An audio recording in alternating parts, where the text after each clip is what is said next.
Bismillahirrahmanirrahim. Assalamualaikum warahmatullahi wabarakatuh. Pada kesempatan kali ini, Ibu akan menemani kalian untuk belajar mengenai fungsi inverse trigonometri.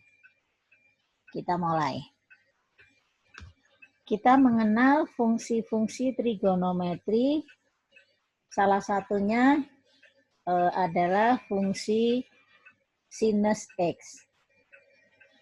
Kita tahu semua bahwa fungsi sinus X grafiknya seperti ini. Nah, dengan grafik seperti ini, maka kita tahu bahwa dia bukan fungsi satu-satu.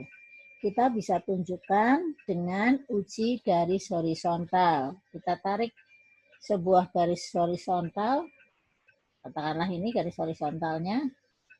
Oke, kita tarik sebuah garis horizontal, maka di sini berpotongan di 1, 2, 3, dan bahkan seterusnya. Kita tarik lagi garis horizontal lainnya, juga kita lihat seperti ini. Sehingga dengan demikian fungsi sinus X ataupun kita bicara fungsi trigonometri lainnya, mereka adalah fungsi periodik. Fungsi periodik, maka dia bukan fungsi satu-satu. Namun, seperti sudah dijelaskan sebelumnya, bahwa sebuah fungsi, dia bisa menjadi fungsi satu-satu yang kemudian mempunyai inverse, kalau daerah definisinya dibatasi. Oke, kita lihat. Dibatasi dari kemana-kemana, kalau kita lihat di sini, kita batasi daerah definisinya dari, dari sini, dari ini, sampai sini. Jadi, grafiknya sendiri dibatasi daerah definisinya, Ibu ulang lagi, kalau di sini daerah definisinya fungsi sinus adalah semua bilangan real. Daerah hasilnya adalah dari ini min 1 sampai 1. Dari min 1 sampai 1. Oke. Kemudian kita batasi daerah definisinya. Daerah definisinya kita batasi dari min pi per 2 sampai pi per 2. Sehingga grafik fungsi sinusnya tinggal begini. Gitu ya, kurang lebih begini. Nah, dibatasi menjadi seperti itu sehingga daerah definisinya supaya dia mempunyai inverse adalah daerah definisi fungsi sinus. Untuk mempunyai inverse dibatasi daerah definisinya dari min pi per 2 sampai pi per 2. Daerah hasilnya tetap, daerah hasilnya adalah dari min 1 sampai 1. Dengan demikian, fungsi sinus di sini menjadi fungsi yang monoton naik, fungsi satu-satu. Nah, fungsi monoton naik dan fungsi satu-satu ini mempunyai inverse yang kita sebut saja namanya adalah Gx. Gx sama dengan arcus sin X. Ya. Atau mengenal biasanya tertulisnya sebagai arcus sinus X.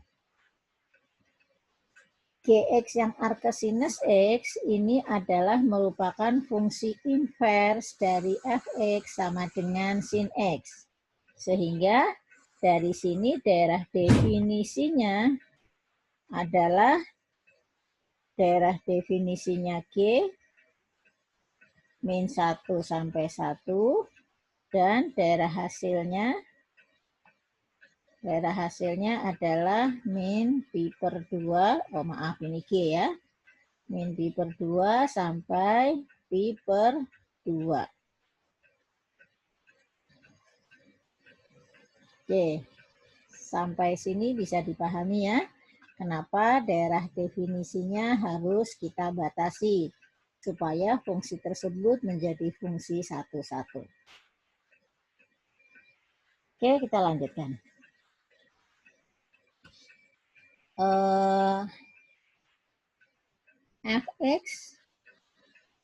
Fx sama dengan sin X dan Gx sama dengan arcus sin X.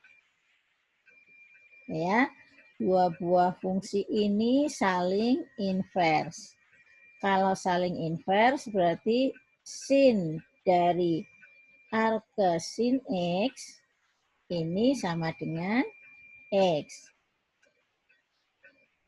Atau arcus sin dari sinus X ini juga sama dengan X. Oke. Nah, kita akan lihat bagaimana cara mencari turunan dari fungsi arcus sinus. Tulis Y sama dengan arcus sin X.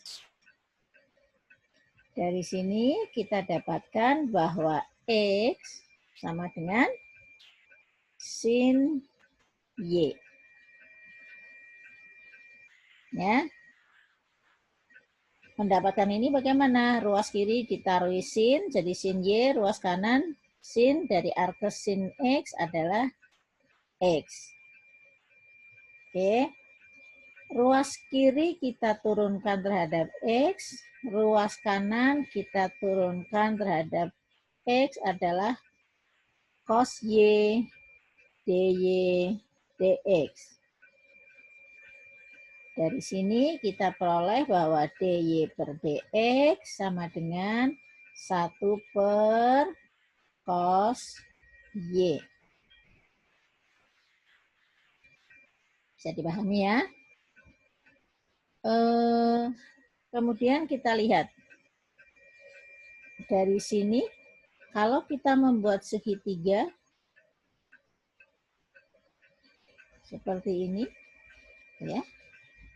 Kalau ini adalah Y, ini nih dari sini,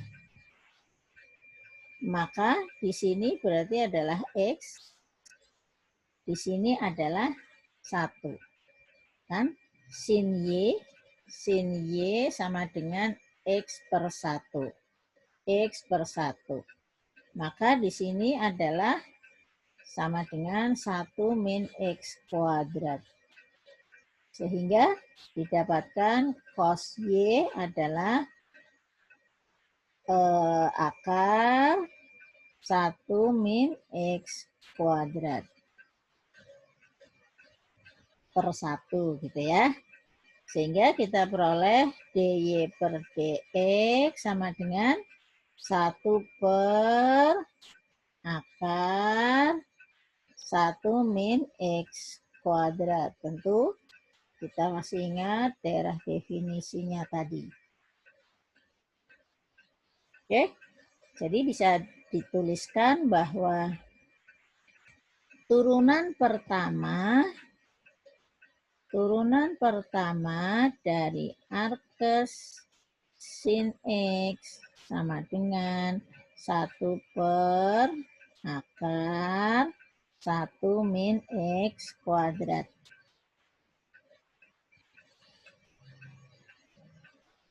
Jelas ya? Oke. Kita lihat secara umum menjadi D per dx dari arcus sin U. Tentu U adalah fungsi dari X. Ini adalah 1 per akar 1 min U kuadrat kali du per dx. Sebagai contoh, kalau ada sebuah fungsi fx sama dengan arcus sin 3x kuadrat.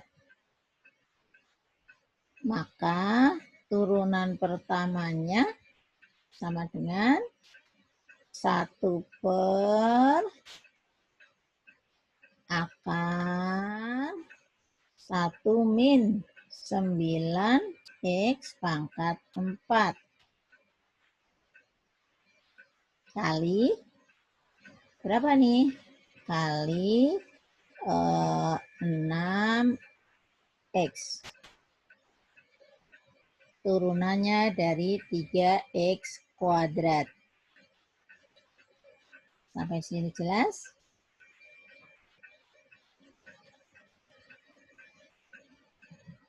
Fx sama dengan arcsin dari misalnya apa? X kuadrat tambah 1. Maka turunan pertamanya adalah 1/akar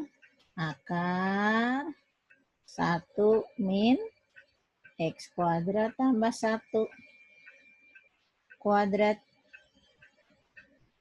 kali turunannya di sini 2x.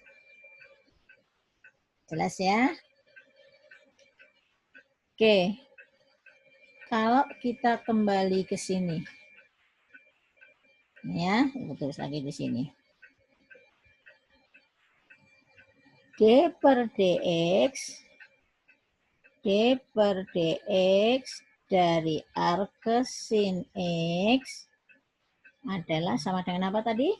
1/akar 1 min x kuadrat. Maka kita bisa buat menjadi D dari arcsin x sama dengan 1/akar 1 min x kuadrat dx. Dari sini ruas kiri kita integralkan, ruas kanan kita integralkan. Sehingga kemudian bisa kita tuliskan sebagai integral dari 1/akar 1 min x kuadrat dx ini sama dengan ini habis gitu ya. Sama dengan arcsin x plus c. Ini integralnya menjadi begini.